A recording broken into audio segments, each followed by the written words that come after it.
Assalamualaikum warahmatullahi wabarakatuh. Alhamdulillahilladzi 'allama bil qalam, 'allamal insana ma lam ya'lam. Asyhadu an la ilaha illallah wahdahu la syarikalah wa asyhadu anna Muhammadan 'abduhu wa rasuluh. Para pemirsa yang berbahagia, akhir-akhir ini kita diketengahkan atau dihadapkan pada kelompok-kelompok Islam yang sering melakukan tahdzir.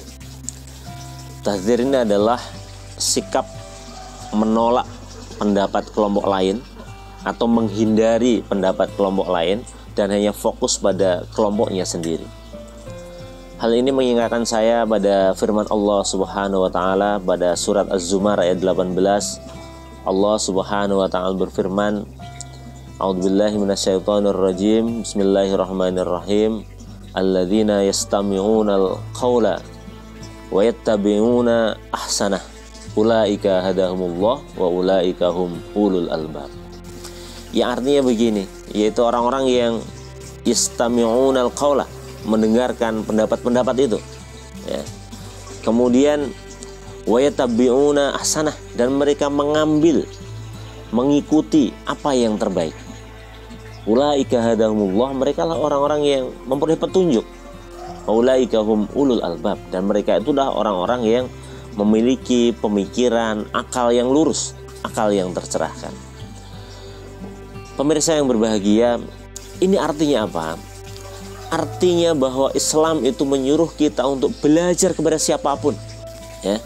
Bahkan para pemikir Muslim belajar tentang marxisme, belajar tentang kapitalisme, belajar tentang marxisme, belajar tentang komunisme.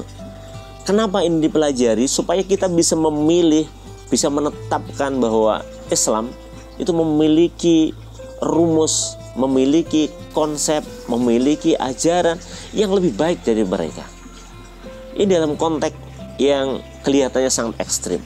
Nah, dalam konteks yang sifatnya ikhtilaf, supaya kita itu cerdas, maka tahdzir itu sesuatu sikap yang sangat tidak cerdas.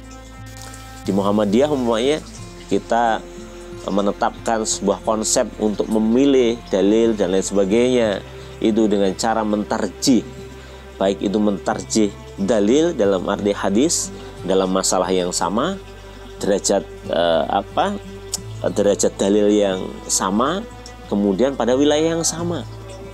Itu kemudian kita melakukan tarjih, juga tertarjih terhadap pendapat para ulama. Ini harus kita lakukan. Jadi orang-orang yang yastami'unal qawla itu yang bisa mentarjih. Bagaimana orang memilih mana yang lebih kuat ketika otaknya itu hanya mengetahui satu hal saja, mengetahui satu dalil saja, mengetahui satu pendapat saja, maka dia tidak mungkin akan bisa memilih. Nah, mendengarkan al-qaul, pendapat-pendapat, itu akan membuka cakrawala berpikir kita, akan membuka bagaimana cara kita menanggapi sebuah persoalan, akan memberikan solusi kepada kita bagaimana kita mengelola perbedaan yang ada. Ini yang harus kita lakukan. Oleh karena itu, tahdzir dalam arti menghindari, apalagi mengklasifikasi, oh kalau ulama-ulama Muhammadiyah itu mereka itu ulama yang subhat, oh kalau ulama-ulama, kalau ormas tertentu itu dianggap sebagai ormas yang bid'ah, yang haram untuk diikuti. Kita harus mengikuti satu imam saja yang diyakini. Padahal para pemirsa yang berbahagia, tidak ada satu imam pun yang kemudian tidak berbeda dengan imam yang lain. Tidak ada satu mazhab pun yang kemudian itu benar lurus dengan sendirinya tanpa ada perbedaan dari kelompok-kelompok yang lain. Taruhlah umpamanya satu kelompok mazhab, di dalam satu kelompok mazhab itu juga ada banyak aliran.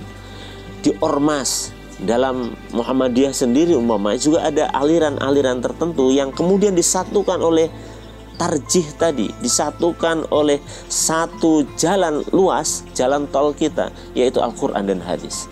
Dan inilah cara kita untuk mengelola perbedaan itu, bukan kemudian berpikir cepat, bukan kemudian berpikir picik, hanya mengikuti aliran kita saja. Karena apa? Karena Al-Quran jelas-jelas menyatakan yastami'unal qaula, orang-orang yang mau mendengarkan pendapat-pendapat orang lain, yang mau mendengarkan konsep, yang mau membaca literasinya lengkap, bagaimana kemudian para ulama mazhab itu juga berbeda, bagaimana kemudian ulama-ulama salafiyun pada generasi awal juga ternyata berbeda, bagaimana para sahabat juga ternyata berbeda mereka. Maka kemudian ulama merumuskan, ulama usul fikih merumuskan, ketika kita berbeda, ketika kita memahami dalil berbeda, apa yang harus kita lakukan? Salah satu yang diajarkan oleh usul fikih adalah dengan melakukan tarjih. Tentu ada metodologinya, tentu metodologinya panjang sekali, tidak mungkin kita bahas dalam waktu yang singkat ini. Tetapi paling tidak bahwa Allah menyuruh kita untuk belajar yang banyak, menyuruh kita untuk belajar yang lebih luas, bukan hanya cepat dengan pikirannya sendiri, kemudian mengambil wa tabi'una ahsanah, kemudian mereka mengikuti. Artinya memang tidak semua hal itu bisa kita ikuti. Tidak semua ilmu yang kita pelajari kemudian kita amalkan dalam kehidupan kita. Tetapi pengamalannya adalah mungkin kontra dari apa yang kita pelajari. Seorang polisi belajar bagaimana maling itu kemudian mencuri uang negara. Belajar bukan untuk mencuri, tapi untuk mengcounter bagaimana kemudian perilaku itu harus dicegah. Orang yang sering melakukan bid'ah umpamanya, harus kita pelajari kenapa mereka melakukan itu. Orang kenapa sering melakukan kemusyrikan, maka kita harus belajar apa sebenarnya esensi dari kemusyrikan itu. Orang kemudian berbuat munafik, maka kita harus belajar apa munafik itu.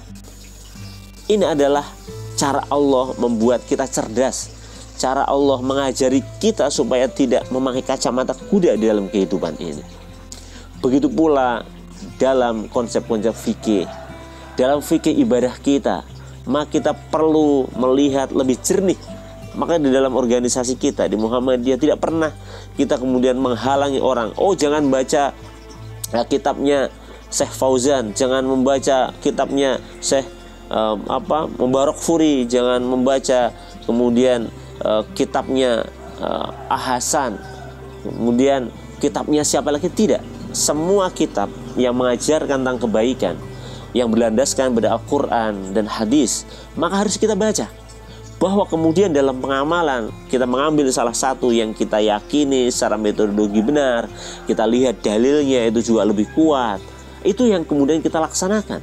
Dan itu adalah konsekuensi logis dari setiap sikap manusia, bahwa manusia akan mengambil yang terbaik dari apa yang dia ketahui. Tetapi kalau yang diketahui hanya satu saja, yang diketahui hanya dari bin Bas saja umpamanya, yang diketahui hanya dari satu mazhab saja, maka dia tidak tahu mazhab yang lain. Dia akan gagap dalam kehidupan ini. Dia akan merasa aneh ketika bergaul dengan masyarakat yang lain dan komunitas yang lain, padahal mereka juga masih berpegang teguh kepada Al-Quran dan As-Sunnah. Mereka masih berpegang teguh pada kitab-kitab yang ditulis oleh para ulama, hanya interpretasinya saja yang berbeda. Oleh karena itu, para pemirsa yang berbahagia, hindari sikap tahdzir itu, karena tahdzir itu pada hakikatnya adalah pembodohan terhadap umat Islam. Tahdzir itu pada hakikatnya adalah kepicikan yang dilakukan dengan sengaja. Maka yang kita lakukan adalah mari kita tingkatkan literasi keilmuan kita. Kita baca semua tafsir yang ada di dunia ini, kita baca kitab-kitab hadis, kita baca pendapat-pendapat para ulama, sehingga kita menjadi orang yang cerdas, sehingga kita tahu kenapa kita berbeda dengan yang lain, baik itu dari sisi metodologi, baik pemahaman kita terhadap hadis. Karena memang ada ayat-ayat itu yang muhkamat, ada yang mutasyabih. Ya, dalam Al-Quran disebutkan bahwa ada ayat-ayat yang muhkam, yang sudah jelas dohirnya, maksudnya. Tapi juga ada yang mutasyabih, ada yang perlu kemudian diterjemahkan, ditafsirkan. Dan para mufassir ini memiliki syarat-syarat yang ketat. Para ulama juga memiliki syarat-syarat yang ketat untuk menjadi ulama. Oleh karena itu tidak semua orang bisa menjadi ulama, tidak semua orang bisa berfatwa, tidak semua orang kemudian bisa menafsirkan Al-Quran dengan baik. Nah, bagi kita adalah dengan keilmuan kita, dengan ilmu yang kita miliki tentang metodologi, tentang usul fikih, ilmu tafsir, ilmu hadis, ya, itu yang kita gunakan untuk menyeleksi mana yang lebih kuat di antara beberapa hal yang baik. Ingat, di dalam tarjih itu karena derajat hadisnya sama, dalam masalah yang sama, tentu yang dipilih adalah 2, 3 atau 1 dari sekian yang memang dalilnya sama-sama kuat.